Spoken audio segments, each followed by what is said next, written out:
بسم الله الرحمن الرحيم. الحمد لله رب العالمين حمد الشاكرين. الصلاة والسلام على سيد الأنبياء والمرسلين سيدنا ونبينا وشفيعنا ومولانا محمد وعلى آله وأصحابه الطيبين الطاهرين. قدرمنو اوریدونکو د ژوند د لارې د خپرونې مینوالو السلام علیکم ورحمت الله وبرکاته. ستاسو روغتیا او خوشحالي د پاک رب نه غواړم په دې هیله چې د صحت او عافیت جامې پر تن ولرئ او خوشحالي مو په برخه وي. دا دی زه محمد یاسین فهیم د ژوند د لارې د خپرونې په وړاندې کولو کې ستاسو په خدمت کې یم. زموږ د نن ورځې د خپرونې موضوع بیا هم د ژوند کولو زرین اصول. درنو اوریدونکو، د حضرت کعب بن مالک رضی الله تعالی عنه څه ناڅه واقعات تاسو په تیرې خپرونه کې واوریدله. هغه فرمای کله چې نبی کریم صلی الله علیه وسلم د تبوک میدان ته ورسید او مسلمانان یې په یوه کړۍ کې راټول کړه، زما نوم یې واخیست او غږ یې وکړه کعب بن مالک څه کوي او چیرته دی؟ د رسول الله صلی الله علیه وسلم د دې پوښتنې ځواب د بنو سلیم د قبیلې څخه یو کس ورکه او ویل کعب بن مالک د آرام او عیش لپاره په مدینه منوره کې پاتې شوی دی. د دغه کس په دې خبره حضرت معاذ بن جبل رضی الله تعالی عنه ویل نه تا د هغه په اړه سم فکر نه دی کړی او نه د هغه په اړه سم معلومات لري. ای د الله رسوله، قسم په الله چې هغه خو ټوله نیکي او ښېګڼه ده. کعب بن مالک ته دا واقعه بیان شوې. فرمایي چې په دې خبره باندې نبی کریم صلی الله علیه وسلم هیڅ ونه ویل او غلی پاتې شو. کله چې محمد رسول الله صلی الله علیه وسلم او اسلامی لښکر بیرته مدینې منورې ته راستون شو، نو زه ډیر شرمنده او خجله وم او فکر مې کوه چې اوس به څه ځواب او څه بهانه کوم. کعب بن مالک وایي په همدې مخه مې زړه ته ډول ډول غلطې مفکورې او خیالونه راتلل چې دا او هغه بهانه به ورته کوم، هر څه چې کیږي خو چې د رسول الله له غصې څخه بچ. کله کله به مې له نورو نه هم مشوره اخیستله چې څه وکړم او څه عذر رسول الله صلی الله علیه وسلم ته وړاندې کړم. خو کله چې راته معلومات وش چې نبی کریم صلی الله علیه وسلم را رسیدلی دی، نو فکر مې وکړه چې اوس نو په یوه طریقه هم نشم ژغورل کیدی. رسول الله صلی الله علیه وسلم چې راغی نو اول مسجد ته ولاړه او هلته یې 2 رکعته لمونځ ادا او بیا د مسلمانانو سره یو ځای په مجلس کې کیناست. له دې وروسته ما فکر وکړ هر څه چې کیږي زه به نه دروغ وایم او نه به کومه بهانه جوړوم. که مې سر له تنې بیل شي بیا به هم رښتیا وایم. اوس نو ټول هغه خلک په وار وار راتلل کوم چې له جنګ نه پاتې وه. دوی به په وار وار خپل عذرونه وړاندې کول او هم یې د نه تللو لپاره ډول ډول بهانې کولې. د دې سره سره به د خپلو خبرو د پخلي لپاره قسمونه هم کول. رسول الله صلی الله علیه وسلم به د ظاهري حکم په اساس د دوی عذر قبول که او دوی ته به د مغفرت دعا کوله. له غذا څخه د پاتې شوو کسانو شمیر لږ او ډیر 80 تنو ته رسید. کعب بن مالک رضی الله تعالی عنه فرمایي کله چې زما وار راغی نو محمد رسول الله صلی الله علیه وسلم راته غږ وکړه چې دلته راشه. زه ورغلم. رسول الله صلی الله علیه وسلم ته مې سلام وکړ او د نبی کریم صلی الله علیه وسلم په خوا کې کیناستم. رسول الله صلی الله علیه وسلم رانه پوښتنه وکړه وایه ته ولې له جهاد نه پاتې شوی وي؟ آیا تا د جهاد لپاره څه تیاری نه و کړی او څه اسباب دې نه و اخیستی؟ کعب بن مالک وایي ما وویلې ای د الله رسوله، که چیرې زه ستا پر ځای د بل چا په وړاندې ناست وای نو سوګند په الله چې ما به په خبرو کې له هغه نه ځان خلاص کړی وای، ځکه په بحث کولو او دلایلو ویلو باندې زه ډېر ښه پوهیږم.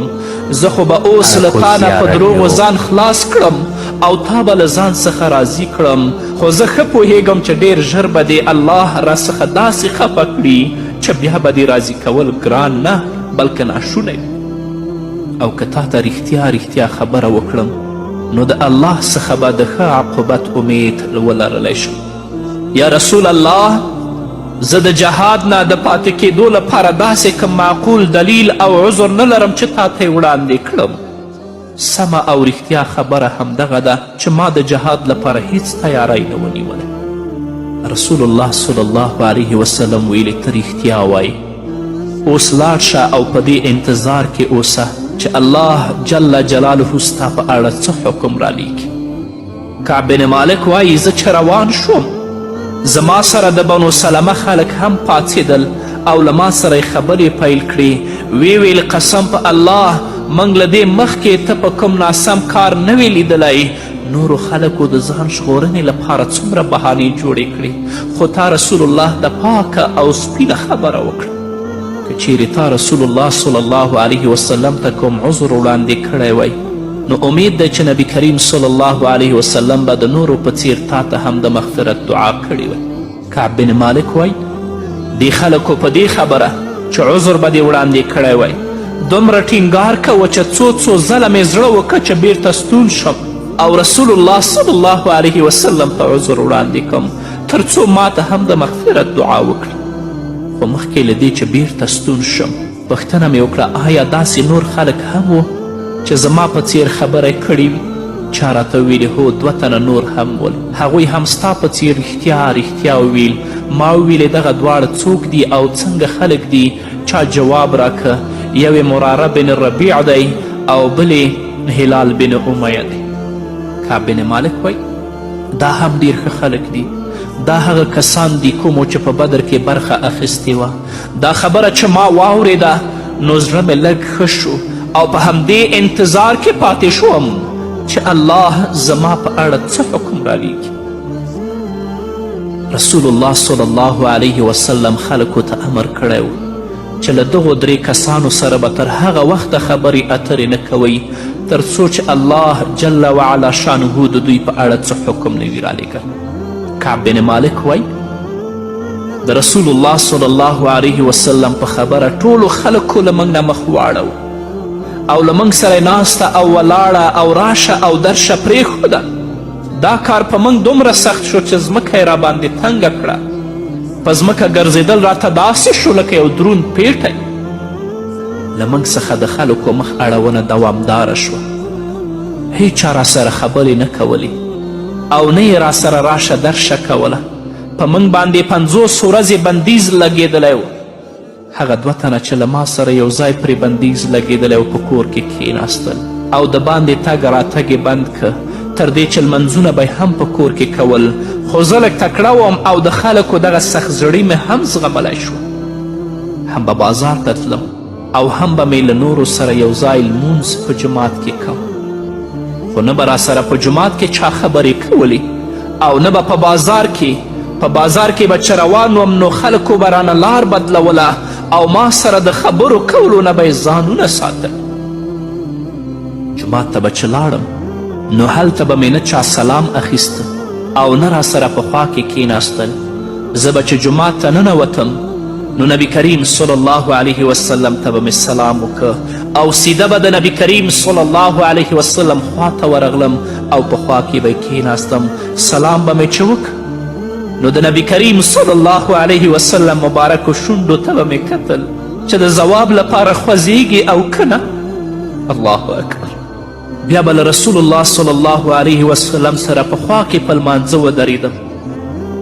خو د سترګو په کنجونو کې به مې رسول الله صلی الله علیه وسلم ته کتل چې هغه راته ګوري او که نه. زه به چې په لمانځه ولاړ وم نبی کریم صلی الله علیه وسلم به ما ته رالیدل، خو کله به چې ما ور ولیدل نو هغه به رانه مخ واړو.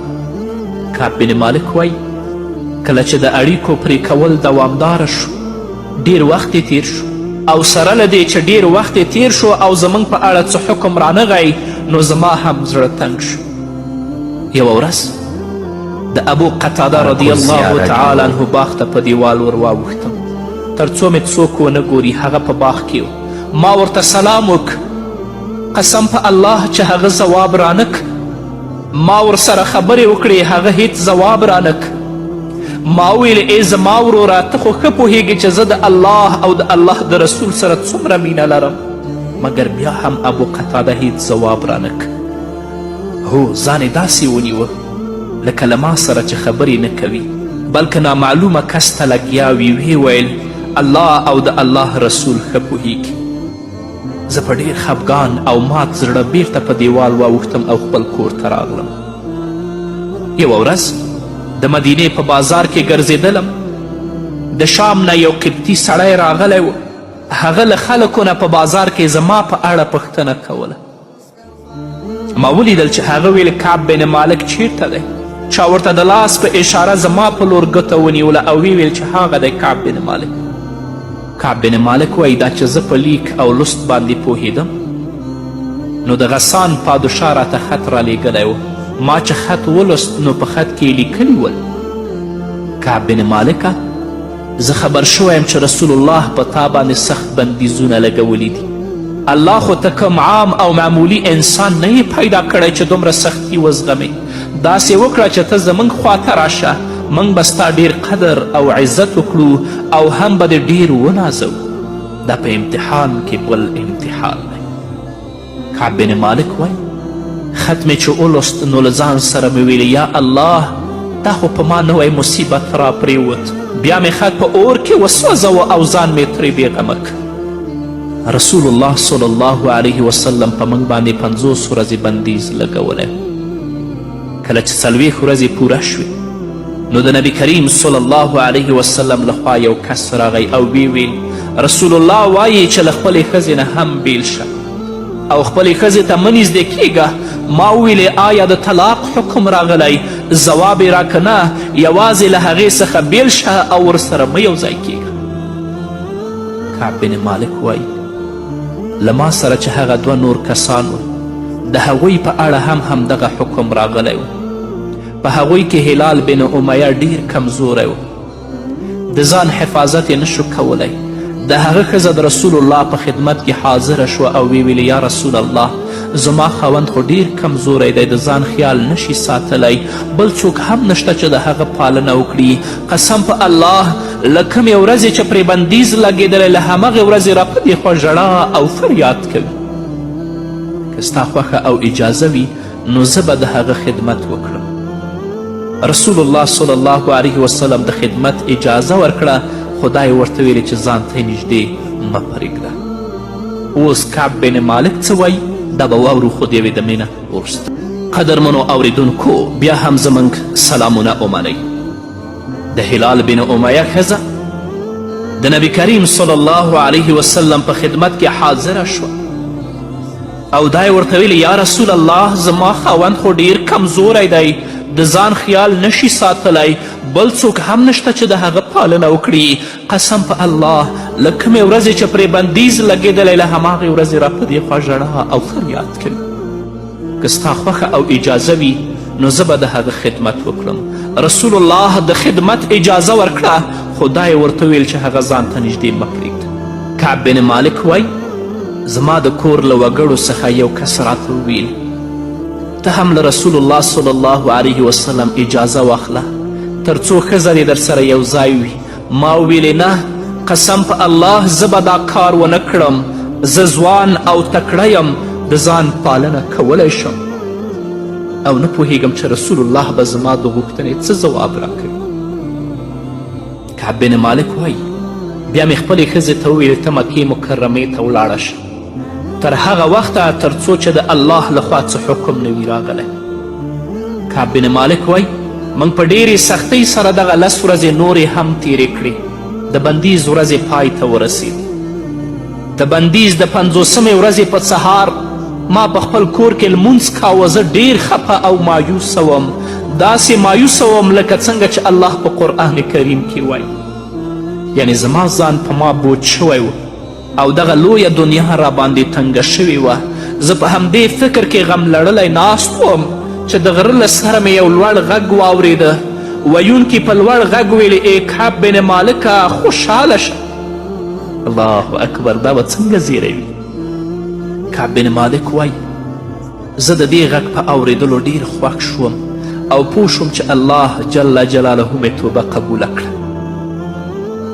حواس کوونکي وویل الله ستا او ستا د هغو دوه ملګرو توبه قبوله کړه.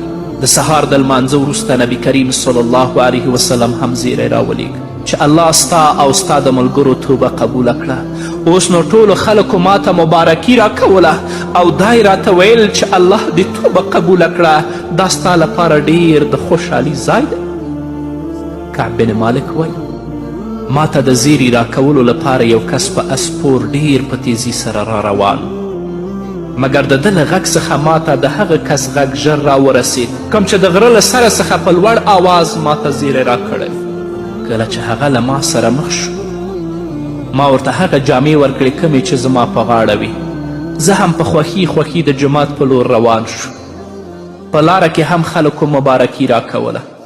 زه د مبارکي په همدې پیغامونو کې تر جوماته ورسیدم تر څو نبي کریم صلی الله علیه وسلم سره مخ شم. د جومات په دروازه چې ننوتم نو طلحه بن عبیدالله رامنډه کړه او له مصافحې وروسته یې مبارکي راکړه. کعب بن مالک وایي د مهاجرینو له ډلې نه د طلحه بن عبیدالله پرته له ما سره دا ورکړنه بل چا ونه کړه او ما هم د طلحه بن عبیدالله دغه خلوص هیڅکله هیر نه کړ. کله چې د رسول الله صلی الله علیه وسلم خواته ورغلم نو هغه ته مې سلام وکړ. څه ګورم چې د نبي کریم صلی الله علیه وسلم مبارکه څیره له خوښي څخه ځلیږي. ما ته ویلې مبارک دې شه، د خوښي داسې بله ورځ به په تا په ټول ژوند کې نه وي راغلی. ما ویل ای د الله رسوله دا زیری ستا لخوا دی او که د الله لخوا محمد رسول الله ځواب راک دا زیری د الله جل جلاله لخوا دی. د نبی کریم صلی الله علیه وسلم دا عادت و چې خوشحالي یې په مخ کې نه پټېدله. کله به چې خوشحاله و نو مخ به یې داسې ځلېده لکه د 14مې سپوږمۍ. ما ورته وویل یا رسول الله زما د توبې د قبلېدلو برکت باید ښکاره شي او هغه دا چې زه باید خپل ټول مال د الله او د الله د رسول څخه زار او صدقه کړم. رسول الله ویلې نه داسې مه کوه، لږ ځان ته پرېږده او لږ صدقه کړه، همدغه غوره لاره ده. کعب بن مالک وایي ما وویل د خیبر له پیښې نه چې ما ته څه برخه په لاس راغلی زه هغه د ځان لپاره پرېږدم، پاتې ټوله صدقه کوم. یا رسول الله صلی الله علیه وسلم الله رب العزت د رښتیا ویلو په برکت ما ته دومره عزت را وبخه. زما د توبې په قبلېدو کې دا امر هم شته چې تر څو ژوندی یم باید رښتیا ووایم. کعب بن مالک وایي قسم په الله له کمې ورځې چې ما د رسول الله په مخ کې د رښتیا ویلو هوډ وکړ او ومې ویل له همغه ورځې را په دې خوا مې دروغ نه دي ویلي او له الله رب العزت نه دغه سوال کوم چې په راتلونکي کې هم زما له ژبې څخه دروغ ونه وباسي. درنو اوریدونکو د دې پیښې په بیان کې زموږ د مطلب ټکی دا دی چې کله طلحه رضی الله تعالی عنه کعب بن مالک رضی الله تعالی عنه ولید نو پورته شو، مخې ته ورغی او په ډیر جوش او ولوله سره یې هغه ته د بخښنې زیری ورکه او له دې سره یې ورته مبارکي هم وویله. دې سره د کعب بن مالک رضی الله تعالی عنه په زړه کې د طلحه رضی الله تعالی عنه مینې له پخوا څخه ډیر ځای ونیو. کعب بن مالک رضی الله تعالی عنه د طلحه رضی الله تعالی عنه د مرګ څخه څو کاله وروسته دا پیښه بیانوي او وایي قسم په الله زه د طلحه دا د مبارکي خبرې نشم هیرولی. طلحه بن عبیدالله رضی الله تعالی عنه کومه داسې کارنامه کړې وه چې د کعب بن مالک رضی الله تعالی عنه په زړه یې دومره ژور اثر کړی و. په اصل کې طلحه بن عبیدالله یو بېمثاله مهارت استعمال که. هغه کعب بن مالک رضی الله تعالی عنه ته اهمیت ورکه، د هغه په خوښي یې خوښي ښکاره کړه او په خوشحالي کې ورسره برخمن شو. پایله دا شوه چې د کعب رضی الله تعالی عنه په زړه کې بېمثاله ځای ونیوه او د تل لپاره پکې ځلانده پاتې شو. نو خلکو ته د اهمیت ورکولو او د هغو په احساساتو کې برخه اخیستلو څخه د هغو په زړونو کې ستاسو لپاره تلپاتې او روښانه ځای جوړیدی شي.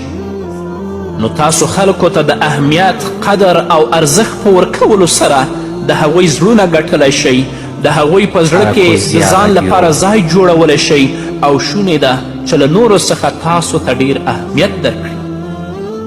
د نبی کریم صلی الله علیه وسلم په مبارکو خاصیتونو کې دا خاصیت هم بیان شو. کله به چې نبی کریم صلی الله علیه وسلم یو چاته لاس ورک نو تر هغې به د هغه لاس نه پرېښوده تر څو به چې خپله دغه کس خپل لاس کش نه کړي. رسول الله صلی الله علیه وسلم به چې له چا سره خبرې کولې نو په ټول بدن سره به هغه ته متوجه و او ټول بدن به یې غوږ و. نو که د خلکو قدر او عزت دې وکړه، هغوی ته دې اهمیت ورکه او هغوی ته دې د هغو ارزښت ور معلوم که، نو زړونه یې ګټلی شي. او که داسې دې ونه کړه په ژوند کې به ناکامه. د الله رب العزت نه ځان لپاره، تاسو لپاره او د نړۍ ټولو مسلمانانو لپاره د عزت نه د ډک ژوند غوښتونکی یم. په همدې هیله قدرمنو اوریدونکو، دا وه زموږ د نن ورځې خپرونه چې ستاسو درانه حضور ته وړاندې شوه. تر بلې خپرونې پورې چې زه بیا هم ستاسو درانه حضور ته راځم، تاسو ټول په لوی او بخښونکي الله سپارم. پاتې ژوند مو نیکمرغه، ښاد، بریالي او کامیاب اوسئ.